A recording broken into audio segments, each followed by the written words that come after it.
Hello សួស្តីអ្នកនរគ្នាដូចជាស្រីលោកគ្រូថ្ងៃនេះខ្ញុំមកធ្វើការនៅក្នុង midterm អញ្ចឹងដំបូងចូល SX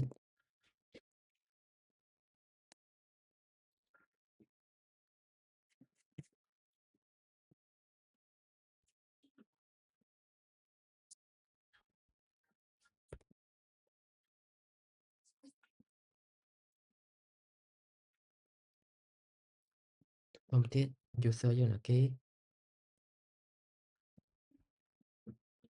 បន្តទៀត path directory ខ្ញុំនៅ home user ខ្ញុំ sim អញ្ចឹងទេខ្ញុំធ្វើការបង្កើត user មួយ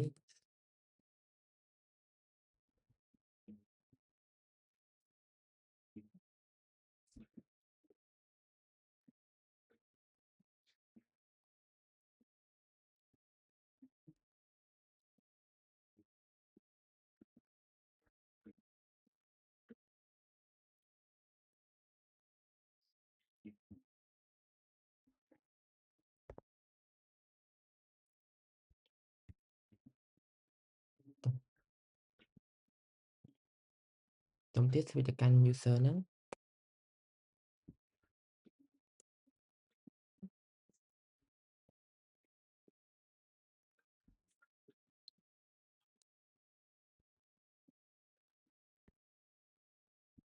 អញ្ចឹង check user ហ្នឹងណាគេ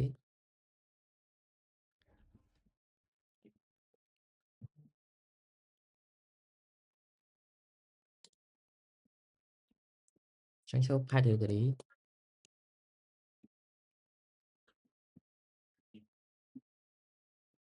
អញ្ចឹងខ្ញុំថាបង្កើត folder មួយ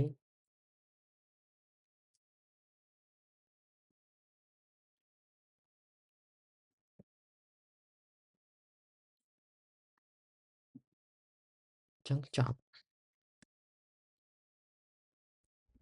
បន្តទៀតខ្ញុំទៅការមើលuser ហ្នឹងមានទាំងអស់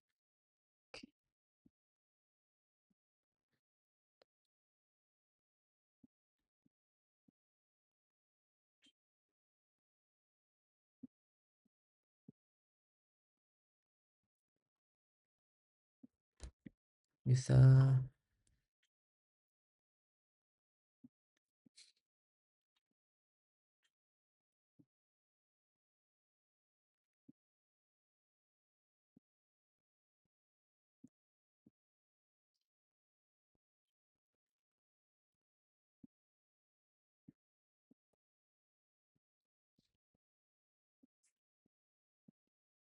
នេះយកដំបូងបន្តទៀតនេះ user មួយទៀតអរគុណលោកគ្រូ